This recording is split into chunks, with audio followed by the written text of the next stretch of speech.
सांगली सातारा विधान परिषदेच्या निवडणुकीसाठी शिवसेना पक्षाकडून अधिकृत उमेदवारी कोणाला दिली नाही अशी माहिती उद्योगमंत्री उदय सामंत यांनी दिली आहे।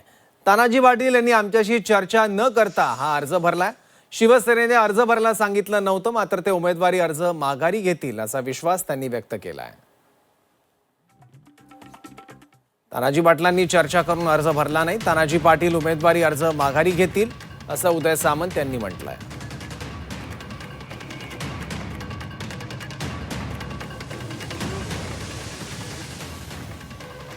तानाजी पाटील हे आमच्या पक्षाचे नक्कीच आहेत, परंतु आमच्याशी कोणाशीही चर्चा न करता त्यांनी हा फॉर्म भरलेला आहे। परंतु कुठच्याही पद्धतीनं पक्षानं त्यांना हा फॉर्म भरायला सांगितलेला नाही। या पार्श्वभूमीवर मी स्वतः त्यांच्याशी बोलणार आहे। 100% ते फॉर्म मागं घेतील असा आम्हाला विश्वास आहे, पण कुठेही पक्षाच्या सांगण्यावरनं त्यांनी फॉर्म भरलेलं नाही आणि पक्षानं त्यांना फॉर्म भरायला सांगितलेलं नाही।